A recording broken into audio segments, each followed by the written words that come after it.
Hello, everyone, and welcome to Slash Film Daily for April 5th, 2018. On today's show, we're going to be discussing the latest film news. This is Slash Film Editor-in-Chief Peter Sciretta, and joining me on today's podcast is writers Hoai-Tran. Hey, everyone. And Chris Evangelista. Hello. Okay, guys, let's get right into it. Actually, before we get right into it, last night I went to the world premiere of Rampage, the new film from Dwayne "The Rock" Johnson. It was downtown Los Angeles at the Microsoft Theater.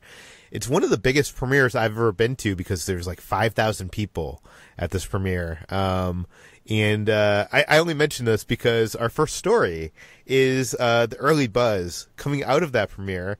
HT, I will throw it to you. What do people think of Rampage? So people think that Rampage is a dumb, loud, mindless movie, but they love it anyways. Essentially, it's everything that you expect in a Dwayne Johnson movie. Big explosions, bigger pecs, and lots of testosterone-fueled male posturing, possibly in the jungle, maybe wearing the same khaki shirt that he's worn for the past 5 movies. By the way, I can't wait until Jungle Cruise comes out and someone like edits together a trailer of that, Jumanji, and Rampage together into like one movie. Exactly. It would be the same movie. But people were calling it the ultimate guilty pleasure, and that it knows exactly what it is, which is a mindless popcorn movie. So if you're really looking for that kind of movie, then that's what you're going to get with Rampage. Yeah, I didn't love it. I don't think this breaks the video game curse, which we'll talk about later next week on the podcast in a mailbag segment. But it does have some fun, and surprisingly, the relationship between Dwayne Johnson and the ape, I forget the name of the ape, George, I think, it is kind of like the better parts of this movie. And for me, like once you get to like the third act, kind of rampaging, what the whole movie is building up to, that was like my least favorite part of the movie. But it definitely has one of the worst villains I've seen in movies this year on the big screen, even worse than Ready Player One. But Ben was also there. Did he tweet about this? Yes, he did. He was about as muted to the movie as you were. He said, "This movie is exactly what you think it's going to be." Afterward, a guy near me said to his friend, "That was great. You didn't have to think at all." So Ben wasn't quite as favorable to it as a lot of other people have been, and I don't think you were either. So it depends on what is your cup of tea, essentially. It's not a bad movie. It's just kind of disposable entertainment. I love how Ben throws the movie so much shade without saying he didn't like it. Exactly. In a clever way. Anyways, let's move on from Rampage to the Avengers. The early tracking for Avengers Infinity War has been released. Chris, is this going to be the lowest grossing Marvel movie of all time? No. I don't think anyone could have seen this coming, but Avengers Infinity War is going to be a big hit at the box office. Early tracking indicates it's on its way to a 200 million plus opening weekend. It's pretty much going to break the record for April. Previous record holders for April openings were, the Furious 7 and Fast and Fate of the Furious, which, opened big, but not anywhere near as big as this. It'll also, there are only 7 other movies to open at $200 million range. $200 million plus range. I'm sorry, there's a plus there, and it's going to be in line with the first Avengers, which opened at 200 million plus, and also Black Panther, which also opened at 200 million plus. Beyond that, all the other Marvel films opened a little below that. I've compiled them all together on slashfilm.com. So if you're curious of the opening weekend intake for every MCU film so far, they're all there on slashfilm.com. Okay, so how is this going to compare to like Black Panther? Where did Black Panther open on their opening weekend?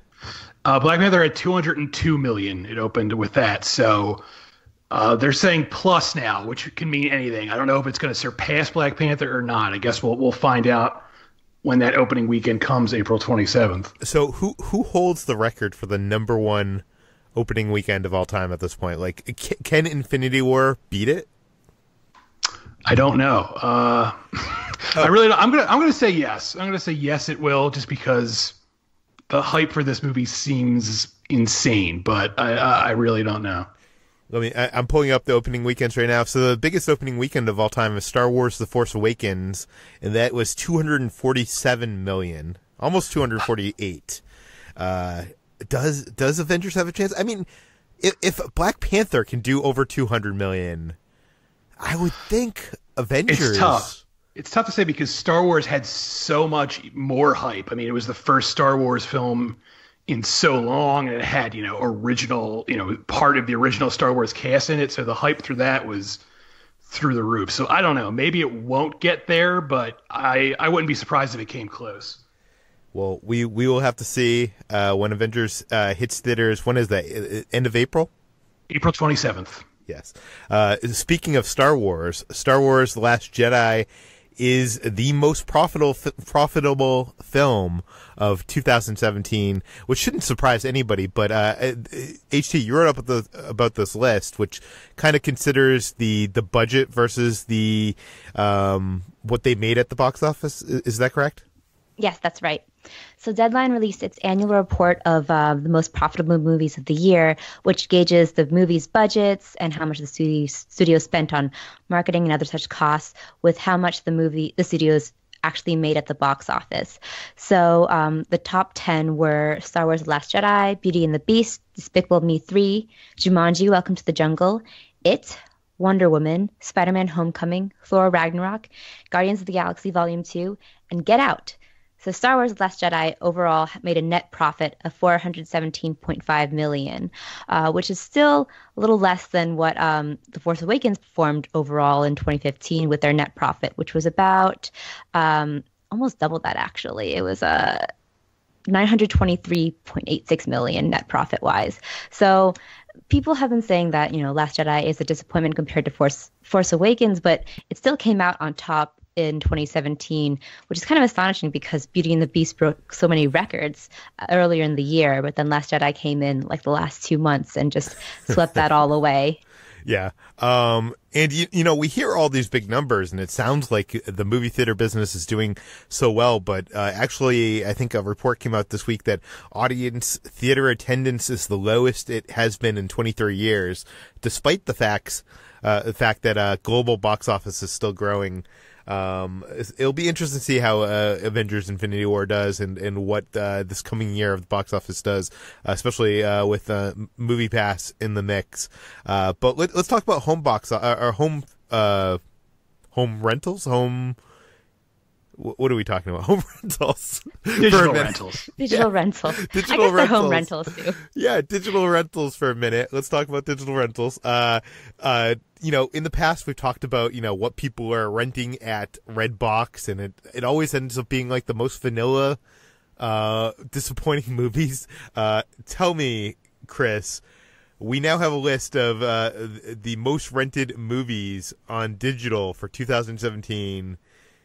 What is the most rented movie? The most rented movie is the 2016 movie The Accountant, starring Ben Affleck. I was just as surprised as you were about this, because nothing against The Accountant. It's an entertaining movie, but I was not expecting this to be the number one digital rental of 2017, but it was. The runners-up were Disney's Moana and Wonder Woman. So people are really into renting The Accountant for some reason. See, Moana and Wonder Woman make sense to me. The Accountant does not. And I've seen The Accountant. You have too. Has HT seen The Accountant? I have not seen The Accountant. I have no interest in watching it. Sorry to say to all those people who rented it digitally, but you better catch up. They're making a sequel. You don't want to be left out of the loop for The Accountant too. It's actually a surprisingly fun film. I'm not going to say good film. I never knew I wanted to see Ben Affleck as an accountant superhero, but that's what the movie is. And but I'm just so strange, because I feel like if I was prompted with a list of movies on my, like, you know, Apple TV or however people rent movies nowadays, like a movie called The Accountant sounds like the most boring movie. I mean, the movie isn't that, but it's just so strange. Anyways, let's move on to Jay and Silent Bob. They are coming back. HT, where are we going to see them? We're going to see them in virtual reality. So Jay and Silent Bob are striking back in a live-action comedy series written and directed by Kevin Smith, who stars also as Silent Bob. And it will be shot from the point of view of Smith's Silent Bob character, as Jason Mewes' Jay, quote, leads the way through a string of idiotic adventures, end quote. So it sounds like a classic Jay and Silent Bob movie, and kind of the next step in their evolution through indie movies, through cameos in Kevin Smith movies, comic books, and even a video game. So VR, I guess, was the only sort of terrain that they haven't explored yet. And it's part of one of several VR projects that's been announced in development by STX Entertainment's Surreal division. Like I I know people love to hate on Kevin Smith nowadays. He was very much a part of my independent film upbringing, and I kind of have a soft spot for Jay and Silent Bob, and this having them as part of like a digital kind of like short series seems like an obvious thing to me. Like, they've always been kind of like Looney Tunes kind of characters, and having them have adventures in like these short form would be great, but in VR and from the point of view of Silent Bob, like, you're not even going to get to see Kevin Smith as Silent Bob. You are going to be Silent Bob. Chris, does this make any sense? No. But I'm one of those weirdos who just doesn't really get VR in general. So this sounds not for me. Yeah. I don't know. I just wish, I think you said this in the Slack channel, I wish they would just bring back the Clerks, the animated series back. There must be a way nowadays with, with these digital services that are, like Netflix and Hulu and all that. Like, there must be like a way to do that on the cheap. And I feel like there's probably an audience for it. I don't know. Maybe not, judging based on Kevin Smith's last few films at the box office. But I don't know. I would give this a try, but I don't even have virtual reality headsets, so I'm wondering where are people even gonna experience this. Who knows? Anyways, let's move on to yesterday. We were talking about a new Terminator comic. I was talking about Terminator Genisys and how I actually liked the film a little bit. And today we learn a little bit about the abandoned Terminator Genisys sequel. They had written 2 sequels to form a trilogy, which we will never see. But Chris, you wrote this up for the site. What would the sequels have told us about? Yeah, so Jason Clarke, who plays John Connor in Terminator Genisys, he's out there doing promotion for Chappaquiddick right now, and Collider asked him to spill the beans on these Genisys sequels we'll never see. And he said the second film, the direct sequel to Genisys, would have focused directly on his John Connor character. Spoilers for Terminator Genisys if you haven't seen it, but there's a big twist late in the film that reveals that John Connor has been turned into a cyborg. He's the famous human resistance leader who sets the whole franchise in motion, but in this film he gets turned into a robot. So the sequel was going to be all about how he became a robot. It was going to basically be his story turning into half man, half machine, and now we'll never see it. And the previous Terminator film, Terminator Salvation, the film from Mick G, originally kind of had like that kind of spin to the ending, and that was going to be his take on the series.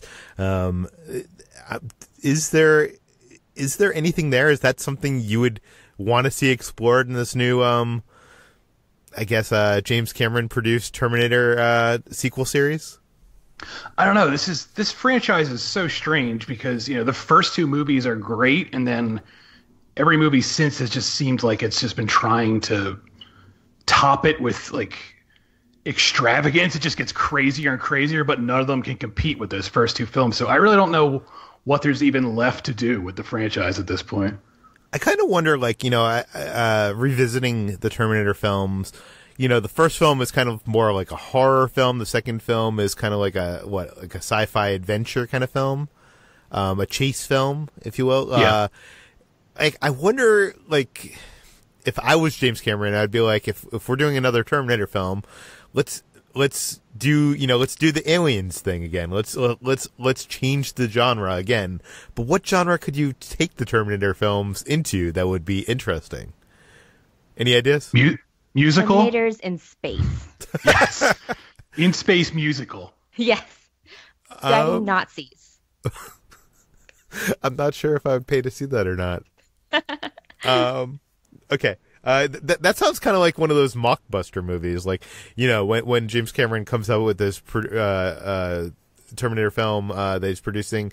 Like, I can imagine someone like The Asylum having Terminators in space, but I don't know. I guess there's really not that many genres you can do, right? Like, you can't. I mean, they've already kind of done comedy. I don't know. Anyways, if you have any ideas, send them to peter@slashfilm.com, and we'll mention them in a later edition of the podcast. But let's move on to MoviePass, because we are the official podcast of MoviePass. We are not, but we keep on saying that anyways. Maybe they will acquire us one day. Today, they have announced that they're acquiring MoviePhone, the once popular movie buying platform. It used to be a phone number. I remember calling it back in the day and ordering tickets to go see, the latest release in my movie theater. Nowadays, I think everybody uses Fandango. So, when they announced this move, I went to moviephone.com to see, what movie theaters they even offer ticketing in, and in Los Angeles it's few and far between. There's a couple AMC theaters, but aside from that, like, it seems like if you want movie tickets, you got to go to fandango.com. So HT, I'm wondering, what do you think this move is for? Like, why do you think they acquired MoviePhone? I'm guessing it's like what you said. It's for e-ticketing of some sort, because the one annoying thing about MoviePass is that you have to be at the theater to buy your ticket. And even then, when you get there, you might not be guaranteed a good seat. So it's a little bit annoying. So I could see why they're trying to sort of branch out and corner that part of the market. Because e-ticketing is so important these days when a lot of the seats are assigned. Oh, for sure. Especially in LA, where it's a market where, people do not go to the movie theater and buy a ticket. They, buy a ticket way in advance, and they have reserved seating. And if you go to the movie theater on a Friday night and try to buy a ticket and tickets are available, you are sitting like in the boonies. You're sitting either in the first row or the last row in the corner, and you do not have a good seat. So yeah, exactly. I would love to see more e-ticketing. Yeah, because I remember for like big movies like Black Panther, I wanted to see that the premiere night, so I bought a ticket ahead of time. I didn't use my MoviePass, so I think this is what they're trying to do: gain back their audience who is willing to buy tickets for big movie events. I wonder, do you think it's against MoviePass's policies for you to buy a ticket for Black Panther in advance, go to the movie theater, go to the ticketing, return the movie ticket, and then rebuy it instantly with MoviePass? Why would you do that? Because then you could get your seat that you just returned. Oh, do you know interesting. What I'm saying? Yeah. I never thought about this before. It's probably against the rules in some way. Probably. Yeah, anyways, they also announced that they are lifting the ban of popular AMC theaters. They had removed a bunch of theaters nationwide, including AMC Century City in LA, which I am glad to have back. I know, HT, you have a local AMC theater back as well, right? Yes, AMC Tyson's in Northern Virginia. It is back, and it's the closest one to me, so I'm really excited that I can finally just be there in 5 minutes versus going like another 10, 15 minutes to my other theater. Now, MoviePass has said that this was an experiment in them trying to see if moviegoers would, go to other theaters if they didn't have the choice of that theater. So to me, it always seemed, I mean, to the industry at large, it always seemed like they were trying to force AMC into making some sort of financial deal with them. But it doesn't seem like that financial deal has happened. So, Chris, any idea why would MoviePass give these AMC theaters back to their subscribers? I don't know what MoviePass is doing. They're a mystery to me. Every time a new story breaks, I'm just like, what's going on? I don't even know how they make money at this point, but they're up to something, and sooner or later we'll figure it out. My guess is it's world domination. I mean, they're losing probably a record amount of money right now, but it seems like they're building up such a subscriber base and, you know, assets, including MoviePhone. Like, I can't imagine. Like, I know on paper it seems like a bad bet to bet for MoviePass, but like it seems like, yeah, you're right. I am fearing that they're going to be our overlords. You know, come 5 years down the line, that, you know, all movie tickets are going to be through MoviePass. But we'll have to see.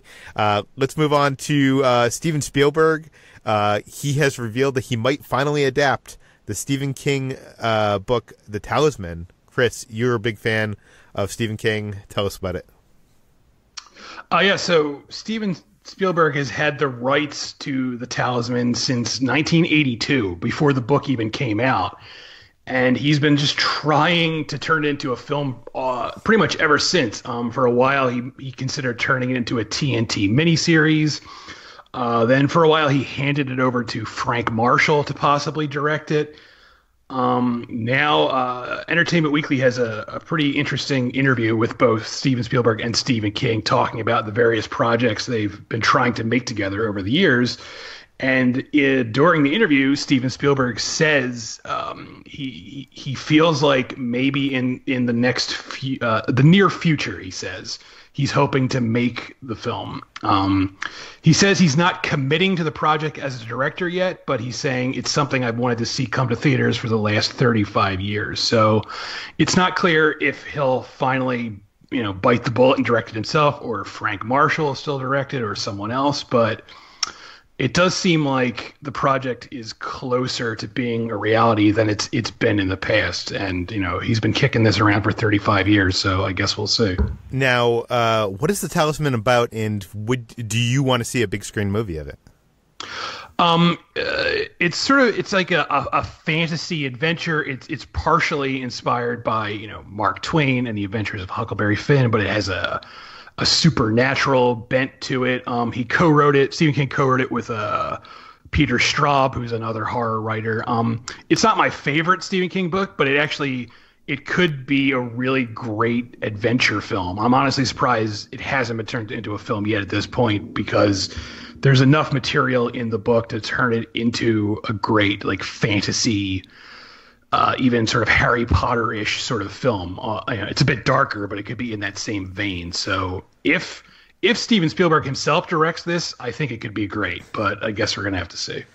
Well, it seems like it's been in Spielberg's clutches for many years now, so maybe that's why it hasn't been made elsewhere. And Spielberg usually plans his upcoming projects, either, you know, directorial or producing, like 3 to 5 years in advance. So that it seems like we're going to see this pretty soon, if he's talking about finally making it.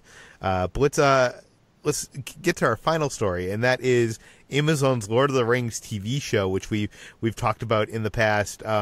They have now revealed some details, which includes a 5-season commitment, $1 billion budget, Peter Jackson, and a possible spinoff. Chris, what is going on here? Yeah, so Amazon, they're going all in on this Lord of the Rings series. You know, back when it was announced, the idea was Amazon wanted their own Game of Thrones, basically. So they put down a lot of money, and we already knew it was a lot of money, but now the new report indicates the budget could be more than $1 billion for the show, which is insane. And they're planning 5 seasons. They also want to do a spin-off, and they're talking to Peter Jackson. He might just be an executive producer. It's not clear if he's going to be directly involved with it or not. I really don't know if he's going to want to handle this whole world again in TV format, but I guess we'll see. But yeah, so Amazon, they're sparing no expense to get this Lord of the Rings series off the ground. Now, I'm not a huge fan of Lord of the Rings, so I'm not sure if I can get excited for this. HT, you're a fan of the movies and the books. Are you excited for this? I can't say I am, just because I love the books. I love the original trilogy by Peter Jackson. The Hobbit movies less so. But I don't think that an Amazon series, no matter how much money they throw at it, can really do justice to what has already been done. And, we've seen such beautiful melding of like physical and CG effects in the original trilogy. And I get the feeling that we won't get as many sort of physical effects in this series just because they won't have the time or the money to do it. So it will probably look like a very glossy take off of Lord of the Rings, but I can't really see myself really enjoying it as much as I like the original trilogy. And it's very soon too. It's so soon after the first movies came out. And I know that that's not, there's no time space anymore for movies, but it just feels too soon for me. Yeah, I mean, the Hobbit movies were too soon. I barely remember those even came out at this point. I don't know. Like, as a person who's not, like, particularly a fan of fantasy or Lord of the Rings, I will say this. One of the most interesting aspects of Lord of the Rings to me is the world it creates and the world building that J.R. Tolkien. J.R. Tolkien? Is that correct? Yeah, J.R. Yes. Okay. Created. I don't particularly love any of the characters like I do in other fantasy genres like Harry Potter or anything like that. But the world is interesting to me. So I don't know. Maybe I'd be interested to give this a chance just to explore the world. And obviously, with $1 billion budget, I think HT, even though you're not that interested, you're going to have to check this out, right? I mean, I guess I have to. Yeah. I think we'll all be watching this just to see, the merit of if this is going to succeed or fail. And also, it's going to be weird, guys, getting a Lord of the Rings series, because Amazon's releasing this, so I'm assuming it's probably going to be them dumping the entire season in one day, right? Online. That's what usually Amazon does. Am I correct, Chris? I guess, unless they want to do it differently. I mean, Hulu, they do a thing where they release one episode a week, so Amazon could adopt that model if they want to, but yeah, I guess it depends. I just can't imagine binging my way through, a whole season of Lord of the Rings. I don't know. But I'm sure there's a lot of fans out there that would love to do that. Maybe it's just that I'm not a big fan of the franchise. But that brings us to the end of today's Slash Film Daily. Chris, where can people find more of your work online? I'm at slashfilm.com, and I'm on Twitter at Evangelista413.